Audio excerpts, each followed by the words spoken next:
அன்பார்ந்த தாய் தமிழ் உறவுகள் அனைவருக்கும் வணக்கம். கடந்த வெள்ளிக்கிழமை 11/9 திடீர்னு இந்திய அரசாங்கத்தால் ஒரு அறிக்கை வெளியிடப்பட்டது. அதுவரைக்கும் புழக்கத்தில் இருந்த 500 ரூபா நோட்டுகளும் 1000 ரூபா நோட்டுகளும் அந்த இரவோடு செல்லாது அப்படின்னு சொல்லி இந்திய அரசு ஒரு அறிக்கை விட்டிருந்தது. அது மோடியின் தலைமையிலான இந்திய அரசு, பாஜக அரசு அறிக்கை விட்டிருந்தது. இந்த அறிக்கையினால பொதுமக்கள் பெரு அளவுக்கு துயரப்பட்டாங்க. அது நீங்க செய்திகளில் பார்த்துருப்பீங்க. அடுத்த நாள் பெண்களுக்கு திருமணம் வச்சிருந்த தந்தையர்கள் பெரும்பாடுபட்டாங்க. ஒரு காய்கறி ஆர்டர் எடுத்திருப்பாங்க, அந்த காய்கறிக்கு காசு கொடுக்க முடியல. அதனால திருமணங்களே நிற்கக்கூடிய நிலைமைக்கு தள்ளப்பட்டிருந்தாங்க. தினக்கூலிகள், பேங்க் அக்கௌண்ட் இல்லாத தினக்கூலிகள் பெரும் அவதிப்பட்டாங்க. கையில் இருக்க காசு என்ன பண்றதுன்னு தெரியாம 500 ரூபா 1000 ரூபான்னு வச்சுக்கிட்டு அடுத்த வேலை சோறுக்கு வழி இல்லாம அவதிப்பட்டாங்க. மும்பையில் ஒரு குழந்தை மருத்துவமனையில் சிகிச்சை பார்க்க முடியாம இறந்து போச்சு. இதுபோல பல தெரிந்த செய்திகள். சில 120 கோடி மக்கள் வாழக்கூடிய ஒரு நாட்டில் இன்னும் எத்தனையோ துயரங்கள் நடந்திருக்கும். அப்ப இந்த நடவடிக்கை திடீர்னு 500 ரூபா நோட்டும் 1000 நோட்டும் செல்லாது அப்படிங்கிற இந்த நடவடிக்கை என்ன காரணத்துக்காக செய்யப்பட்டது? ஒரு குழப்பமும் ஒரு புரிதலற்ற தன்மையும் தான் இன்னைக்கு வரைக்கும் எல்லாருக்கிட்டையும் நம்ம பார்க்கிறோம். இது கருப்பு பணத்தை ஒழிப்பதற்காக கொண்டு வரப்பட்டது அப்படின்னு சொல்லி மோடி அரசாங்கம், இந்திய அரசாங்கம் செய்திகள் விஷயங்களை சொன்னாங்க. ஆனா உண்மையாவே இதை செய்வதனால கருப்பு பணம் ஒழியுமா அப்படின்னு கேட்டா இல்ல அப்படிங்கிற ஒரு சோகமான ஒரு பதில் தான் நம்ம கிட்ட இருக்கு. ஏன் அப்படின்னு பாத்தீங்கன்னா, முதல்ல கருப்பு பணம் அப்படின்னா என்ன அப்படிங்கறத முதல்ல தெரிஞ்சுக்கணும். ஒரு சின்ன எடுத்துக்காட்டுக்கு சொல்றேன். இப்போ ஒரு நடிகர் ஒரு 50 கோடி ரூபாய் அவருக்கான நடிக்கிறதுக்கான தொகை அவர் வாங்குறாரு. ஒரு சினிமால நடிப்பதற்காக ஒரு 50 கோடி ரூபாய் வாங்குறாரு சம்பளமா. ஆனா அந்த 50 கோடியாவும் வரி கட்டாம தான் வாங்கிய சம்பளம் 25 கோடி தான் அப்படின்னு சொல்லி அரசாங்கத்திட்ட காமிச்சு அந்த 25 கோடிக்கான வரியை மட்டும் கட்டுறாரு. மிச்சம் இருக்கக்கூடிய அந்த 25 கோடி தான் கருப்பு பணம். அதாவது ஒரு பெரு முதலாளி தன்னுடைய உண்மையான சம்பாத்தியத்தை அரசாங்கத்திடமிருந்து மறைச்சு ஒரு குறைந்த வருமானத்தை காமிச்சு அந்த குறைந்த வருமானத்திற்கு மட்டும் கட்டக்கூடிய வரி பணம், அது போக இருக்கக்கூடிய அத்தனை காசுமே கருப்பு பணம்னு அழைக்கப்படும். அதாவது அரசாங்கத்துடைய கணக்கில் வராத பணங்கள் அனைத்தும் கருப்பு பணம். இது இந்தியாவில் பெருவாரியா நடந்துகிட்டு இருக்கு. ஆனா நம்ம புரிஞ்சுக்க வேண்டியது என்னன்னா, இப்படி சம்பாதிக்கிற கருப்பு பணத்தை யாருமே ஒரு பெரிய பங்களால, ஒரு காட்டுக்குள்ள இருக்கிற ஒரு பங்களால இல்ல மண்ணுக்கடியிலையோ பொட்டி பொட்டியாவோ இல்ல கண்டெய்னர்களோ பொட்டி பொட்டியா வச்சு பூட்டி வைக்கிறது கிடையாது. ஏன்னா இதெல்லாம் பேப்பர் கரன்சி. பேப்பர் கரன்சியை பதுக்கிறது மிக மிக கடினம். ஒரு பேப்பரை ஒருத்தங்க வீட்டுக்கு அடியிலையோ இதுலயோ வச்சீங்கன்னா அது ஒரு பேப்பர். ஒரு சின்ன வாட்டர் லீக்கேஜ் ஆச்சுன்னா கூட காசு போயிடும். ஒரு சின்ன கரையா கடிச்சுக்கோ இதுனா கூட காசு போயிடும். அதனால யாரும் மூட்டை மூட்டையா பணத்தை பதுக்கிறது கிடையாது. இது சினிமாவில் திட்டமிட்டு மக்களுடைய சிந்தனையில் விதைக்கப்பட்டது. உலகத்தை ஆளக்கூடிய ஒரு சில நபர்களால இந்த போன்ற ஒரு பொய்யான தகவல்கள் திட்டமிட்டு நம்மளுடைய உளவியல் தாக்குதலுக்காக சினிமாக்கள் மூலமாக பரப்பப்பட்டது. உண்மையாவே யாருமே பணத்தை மூட்டையிலயோ வீட்டுக்கு அடியிலையோ எங்கேயும் பதுக்கி வைக்கிறது கிடையாது. என்ன பண்ணுவாங்கன்னா, இந்த கருப்பு பணத்தை ரியல் எஸ்டேட் நிலங்கள்ல இன்வெஸ்ட்மெண்ட் பண்ணுவாங்க. நிலம் வாங்கி போடுவாங்க, தோட்டம் வாங்கி போடுவாங்க, டீ எஸ்டேட் வாங்கி போடுவாங்க, இல்ல ஃபாரின்ல நிலம் வாங்கி போடுவாங்க, இல்ல ஃபாரின்ல ஒரு கம்பெனில இன்வெஸ்ட்மெண்ட் பண்ணுவாங்க. இது போலதான் கருப்பு பணத்தை அவங்க இன்வெஸ்ட்மெண்ட் பண்ணுவாங்க. கருப்பு பணத்தை எல்லாருமே இங்க இந்தியாவில் இருக்கக்கூடிய பெரும் முதலாளிகள் பெருவாரியான பேர் இப்படிதான் கருப்பு பணத்தை இன்வெஸ்ட்மெண்ட் பண்றாங்களே ஒழிய யாரும் பணத்தை தங்கள் வீட்டில் வச்சுக்கிறது கிடையாது. இயல்பா திருட்டுத்தனமா வர பணத்தை ஒரு வீட்டிலேயோ இல்ல ஒரு இதுலயோ பதுக்கி வைக்கிறதுக்கு பேரு பதுக்கல் பணம். அது கருப்பு பணமா இருக்கணுங்கிற அவசியம் கிடையாது. அது பதுக்கல் பணம். இந்த பதுக்கல் பணத்தை ஒழிக்கிறது ஒரு சர்வ சாதாரணமான ஒரு விஷயம். இதுக்கு இந்த நடவடிக்கை தேவையில்லை, தேவையற்றது. எப்படின்னா, இயற்கையாகவே நம்ம அரசாங்கத்துடைய செயல் திட்டத்தின் அடிப்படையில் ஒரு சில காலகட்டத்துக்கு தகுந்தாப்புல பணத்துடைய வடிவமைப்பு மாற்றப்படும். பழைய 20 ரூபா நோட்டு பழைய இதெல்லாம் பாத்தீங்கன்னா அது மாறிடும். அந்த மாற்றப்படுற நோட்டு 10 வருஷத்துக்கு ஒரு தாட்டியோ 15 வருஷத்துக்கு ஒரு தாட்டியோ அந்த மாதிரி புது வடிவமைப்பை கொண்டு வருவாங்க. அந்த புது வடிவமைப்பு வரும் பொழுது தானாகவே புழக்கத்துல அந்த பதுக்கி வைக்கப்பட்ட பணங்கள் தானாகவே வெளியே வர வேண்டிய சூழல் வந்துடும். அப்போ ஒட்டுக்கா இருக்கிற பணங்கள் வெளியில வராம அது காணாம போயிடும். இல்லைன்னா அரசாங்கத்துக்கிட்ட கொடுத்துதான் ஆகணுங்கிற நிலை ஏற்பட்டுரும். வங்கிகள் கொஞ்ச நாள் தவணை எடுத்து அந்த பணங்கள் எல்லாம் அவங்க வாங்கிக்குவோம். பழைய பணத்தை வங்கி மட்டும் வாங்கிக்கும். புழக்கத்துல இருந்து அந்த பழைய பணங்கள் நின்றும். புது பணங்கள் வங்கிகள் இருந்து வெளியில கொடுக்கப்படும். இதனால ஒரு பெரிய அளவுக்கு பாதிப்பு ஏற்படாது. மக்களுக்கும் எந்தவித பாதிப்பு ஏற்படாது. பதுக்கல் பணத்தையும் அழகா கட்டுப்பாட்டுக்குள்ள கொண்டு வந்துடலாம். ஆனா இந்திய அரசாங்கம் திட்டமிட்டே இந்த பதுக்கல் பணத்தையும் கருப்பு பணத்தையும் ஒன்னா பேசி ஒன்னா பசிஞ்சு ஒரு வேணும்னே குழப்பிக்கிட்டு இருக்காங்க மக்களை. கருப்பு பணம்ங்கிறது நீங்க நினைக்கிற மாதிரி யாரும் வீட்டுக்குள்ள இப்படி வச்சுக்கிட்டு இருக்கிறது இல்ல. பதுக்கல் பணத்தை ஒழிக்கிறதுக்கு இந்த நடவடிக்கை தேவையற்றது.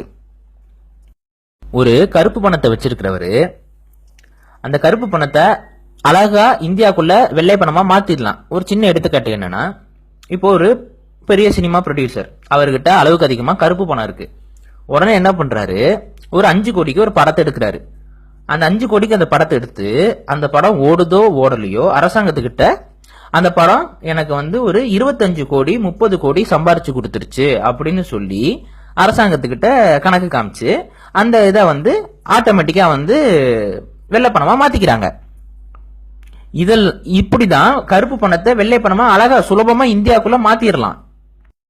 கருப்பு பணம் எல்லாமே எலக்ட்ரானிக் வயர் டிரான்ஸ்பர் மூலமா தான் பரப்பப்படுது.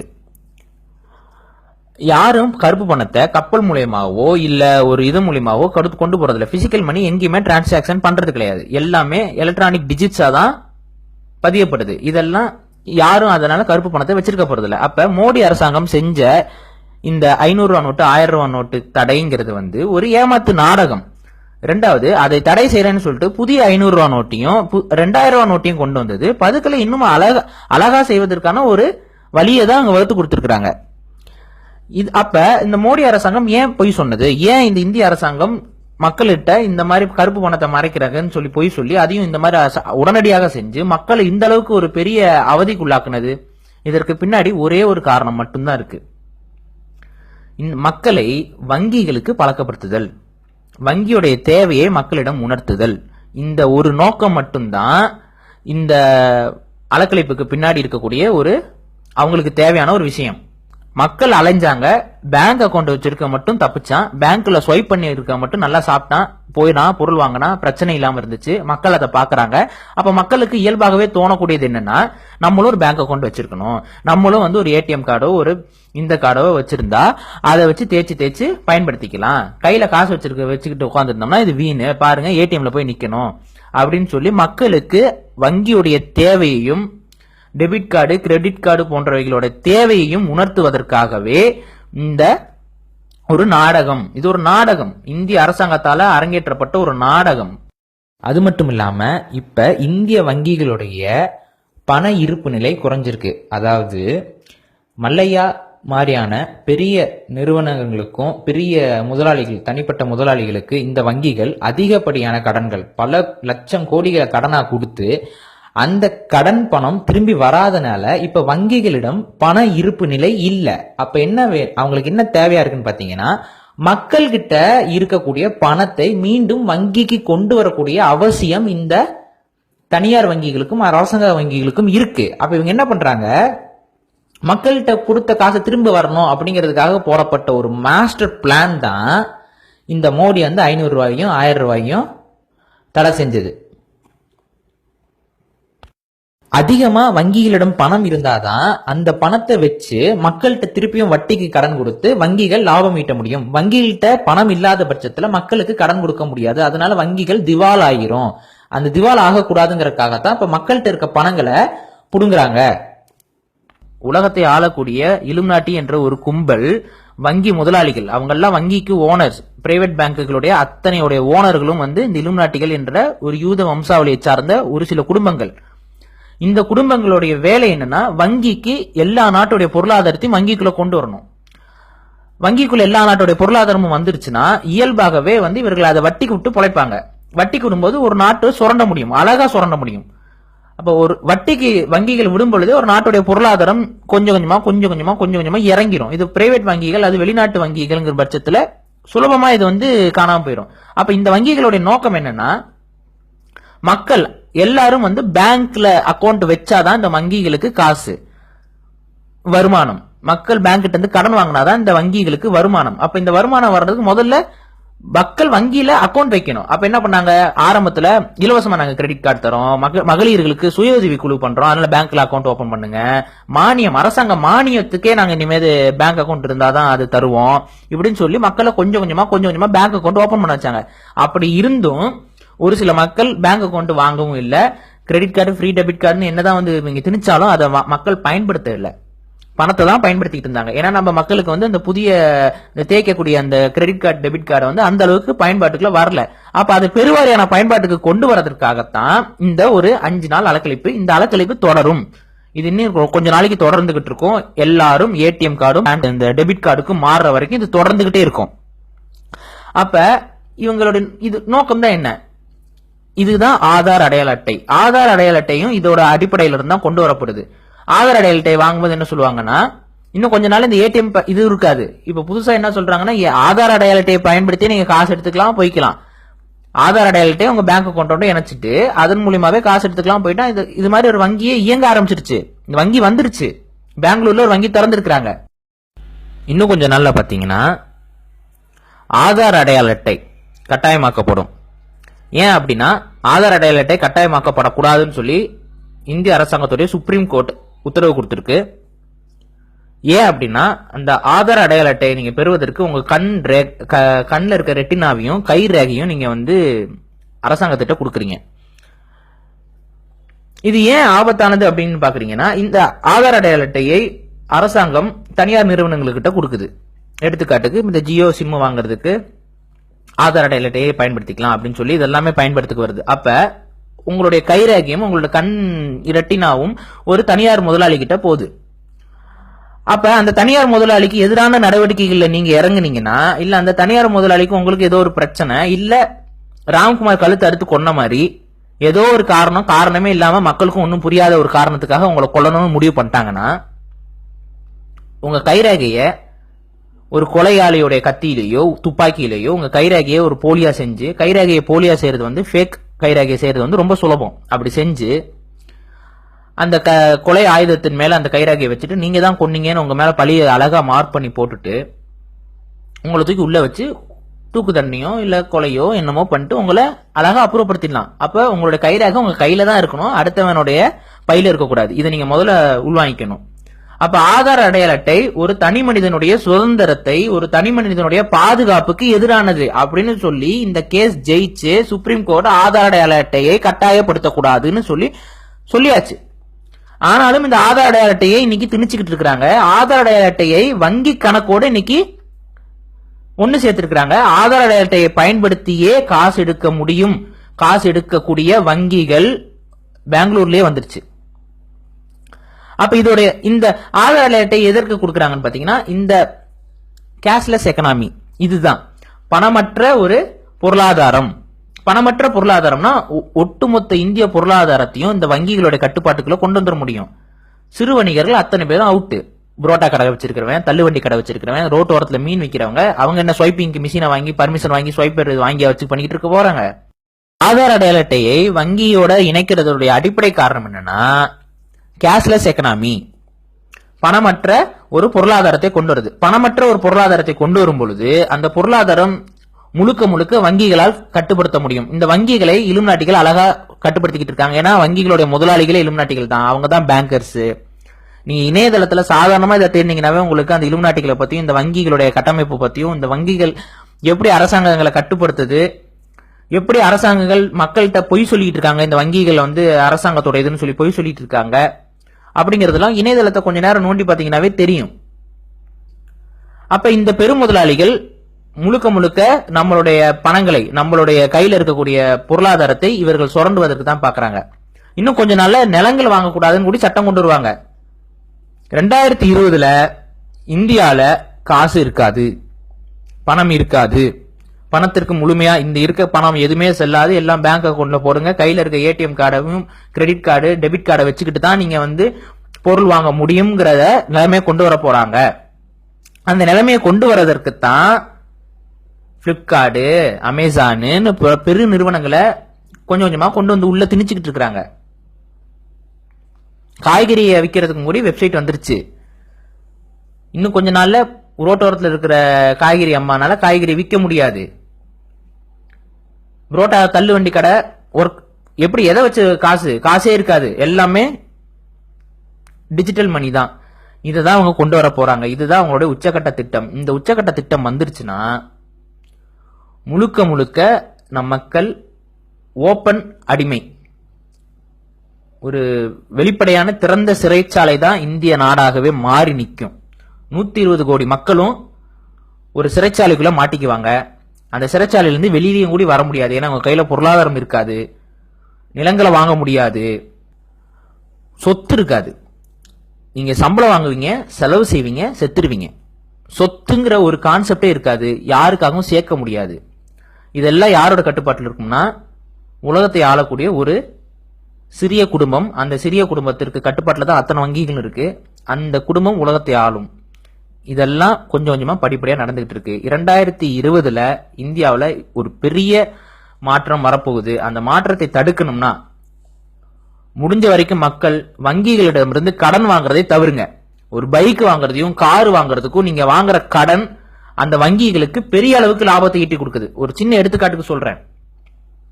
ஒரு 10 ரூபா நீங்க கடன் வாங்குறீங்க, அந்த 10 ரூபா ஒரு வருஷத்துல இன்னொரு 10 ரூபாயா மாறுதுன்னு வச்சுக்குவோம். அந்த 10 ரூபா குட்டி போடல, அந்த பேப்பர் ரெண்டா பிரியல, இல்ல இன்னொரு 10 ரூபா அங்க அடிக்கப்படல, நீங்க வச்சிருந்த அந்த 10 ரூபா உடைய மதிப்பு குறைஞ்சிருச்சு. நீங்க அந்த 10 ரூபாய்க்கு ஒரு கத்திரிக்காய் வாங்கிட்டு இருந்திருப்பீங்க. ஆனா இப்ப நீங்க 10 ரூபா கொண்டு போய் கொடுத்தா கத்திரிக்காய் வாங்க முடியாது, 20 ரூபா கொண்டு வாம்பா. அப்ப உங்க 10 ரூபாயோட மதிப்பு இறங்கும். ஏன்? வட்டிக்கு கொடுக்க கொடுக்க பணத்துடைய மதிப்பு இறங்கும், நாட்டுல வறுமை வளரும். அப்ப நீங்க பாருங்க, ஒரு கார் வாங்கினாலும் இன்னைக்கு வட்டிக்கு வாங்கி தான் நம்ம வாங்குறோம், ஒரு பைக் வாங்கினாலும் நம்ம இன்னைக்கு வட்டிக்கு வாங்கி தான் வாங்க முடியுது. இதை முதல்ல தவிர்க்கணும். ரெண்டாவது, நிலங்கள்ல வாங்கி போட்டுருங்க. விவசாயிகள் நிலங்களை வித்துறாதீங்க. காசுக்காகவோ வீடு கட்ட போறேனோ நிலங்களை வித்துறாதீங்க. விவசாயிகள் நிலங்களை தக்க வச்சுக்கோங்க. ஆடு மாடுகளை வாங்குங்க, நிலங்களை வாங்குங்க. தற்சார்பு பொருளாதாரத்துக்கு போனா மட்டும்தான் உங்களை நீங்க காப்பாத்திக்க முடியும். ஏன்னா இந்தியால இன்னும் கொஞ்ச நாள்ல காசே இருக்காது. 2020 காசை முடிச்சிருவானுங்க. இந்த உலக வங்கிகள் இந்த திட்டத்துல தான் போயிட்டு இருக்காங்க. இவங்க ரொம்ப பக்காவா பிளான் பண்ணி அதை நகர்த்தி கொண்டு போயிட்டு இருக்காங்க. பேடிஎம்லாம் வந்துருச்சு, இந்தியாவில் பேடிஎம் வந்துருச்சு. அதுக்கு பிராண்ட் அம்பாசிடரா யார் இருக்கான்னு உங்களுக்கும் தெரியும். பாத்துக்கோங்க, இந்த திட்டம் மிக ஆபத்தானது. இப்ப இன்னைக்கு நடந்த அலக்கழிப்பு முழுக்க முழுக்க வங்கிகளுக்கு சாதகமானது. மக்களை வங்கி அக்கௌண்ட் இல்லாம மக்கள்னால வாழ முடியாதுங்கிற நிலைமையை உருவாக்குவதற்குத்தான் இந்த அலக்கழிப்பு நாடகம். இது அலக்கழிப்பு மட்டும்தான். இதனால கருப்பு பணமும் ஒழியாது, பதுக்களும் வெளியில வராது. இது அப்பட்டமான ஏமாத்து வேலை. நாளைக்கு ஆதார் அடையாள அட்டை கட்டாயமாக்கப்படும். ஆதார் அடையாள அட்டை கட்டாயமாக்கப்பட்டுச்சுன்னா நிச்சயமாக பணமற்ற ஒரு இந்தியாவுக்கு நம்ம போவோம். பணமற்ற இந்தியாவில் நாம் எல்லாம் அடிமைகள், அத்தனை தேசிய இனங்களும் அடிமைகள். இந்த இந்தியா ஒரு சிறிய வணிக கும்பலால் ஆளப்படுகிறது. ஜெயின மதத்தை அவர்கள் மதமாக கொண்ட ஒரு வணிக கும்பலால் இந்த இந்தியா ஆளப்படுகிறது. உலகத்தை ஆள்றவங்க வேற, இந்தியாவை ஆள்றவங்க இந்த ஒரு வணிக குடும்பம். இந்த வணிக குடும்பம் நம்மளை சுரண்டி பிழைக்கும். பூர்வீக குடிகள் அத்தனையும் வறுமைக்கு போவாங்க, அடிமைகளாக்கப்படுவாங்க. அதனால முடிஞ்ச வரைக்கும் மக்களிடம் இந்த விஷயத்தை சொல்லுவோம். இந்த அலக்கழிப்பு நாடகத்தை அம்பலப்படுத்துவோம். இது ஒரு ஏமாத்து வேலை, இது ஒரு சதி திட்டம். உலக அரசியலுக்கு அண்டி பிழைக்கக்கூடிய ஒரு அரசியல் திட்டமாகத்தான் இந்தியா இன்னைக்கு வரைக்கும் செஞ்சுக்கிட்டு இருக்கு. இதை தடுக்க ஒரே வழி தற்சார்பு பொருளாதாரத்துக்கு மாறுவது. தற்சார்பு பொருளாதாரத்தை ஆதரிக்கக்கூடிய அரசியல் தலைவர்களை மக்கள் ஆதரிக்கணும். பொம்மலாட்ட பொம்மை மாதிரி இருக்கக்கூடிய அரசியல் தலைவர்களை மக்கள் புறந்தள்ளணும். அப்பதான் நாடு உருப்படும், இல்லைன்னா நாட்டில் வறுமை மட்டும்தான் இருக்கும், மக்களை ஏமாத்திக்கிட்டே இருப்பாங்க. கடைசியா இந்த பிச்சைக்காரன் சிவாஜி படத்துல எல்லாம் 1000 ரூபா நோட்டு 500 ரூபா நோட்டு தடை செய்ய போறோம்ங்கிறத முன்னாடியே ப்ரெடிக்ட் பண்ணி சொல்லியிருந்தது. அவங்க சொன்னது பலிக்கல. உங்களை உளவியலா தயார் பண்ணுவதற்காகத்தான் அப்படி சொல்லப்பட்டது. 1000 ரூபா நோட்டு 500 ரூபா நோட்டையும் ஒழிச்சிட்டா கருப்பு பணம் ஒளிஞ்சிரும் அப்படின்னு சொல்லி உங்களை உளவியலா தயார்படுத்துவதற்காகத்தான் படங்கள்ல அந்த மாதிரியான டயலாகும் அந்த மாதிரியான காட்சிகளும் அமைக்கப்பட்டது. இதெல்லாம் உங்களை பக்குவப்படுத்துவதற்காக, மக்களை முட்டாளாக்குவதற்காகத்தான் இந்த அரசாங்கம் செயல்பட்டுக்கிட்டு இருக்கு. இந்த அரசாங்கத்துக்கு பின்னாடி இந்த அரசாங்கத்தை இயக்குபவர்கள் மிக கொடிய மோசமான மனிதாபிமானமற்ற மனிதமற்ற வங்கி முதலாளிகள். இதை நீங்க முதல்ல புரிஞ்சுக்கிட்டு நம்மளை நாமே காப்பாற்றிக் கொள்வோம். தற்சார்பு பொருளாதாரத்துக்கு திரும்புவோம். உள்நாட்டு பொருட்களை வாங்குங்க, உள்நாட்டு உற்பத்தியாளர்களை ஆதரிங்க, நாட்டு பொருட்களை வாங்குங்க. கோல்கேட்டு க்ளோஸ்அப்பை தூக்கி போடுங்க. சுயமா தொழில் முனையணும்னு ஆசைப்படுறவங்க உள்நாட்டு தொழில்களை முனைங்க. வெளிநாட்டு இதுக்கு பிரான்சைஸ் எடுக்கிறது, வெளிநாட்டு பொருட்களை உள்ள கொண்டு வந்து இறக்குமதி பண்ற தொழிலுக்கு போகாதீங்க. சுயமாக உருவாக்குங்க. உற்பத்தி பொருளாதாரத்தை பெருக்குங்க. உற்பத்தி பொருளாதாரம் இல்லாத நாடு ஒருபோதும் உருப்படாது. இந்தியா உற்பத்தி பொருளாதாரத்தில் முட்டை. இதை நீங்க முதல்ல புரிஞ்சுக்கணும். இந்தியாவோட உற்பத்தியே கிடையாது, சீனாவோட உற்பத்தி இருக்கு. அதனால சீனா வளர்ந்துகிட்டே இருப்பான். இந்தியா கிட்ட உற்பத்தியே கிடையாது. உற்பத்தி அளிப்பதற்கான திட்டத்தை தான் இவங்க போடுறாங்க. உற்பத்தி பொருளாதாரம் வேணும். விவசாயத்தில் கவனம் செலுத்துங்க. ஆடு மாடுகள் வாங்குங்க. அதுக்கு தான் ஒரு நாட்டுடைய பொருளாதாரத்தை உயர்த்தும்.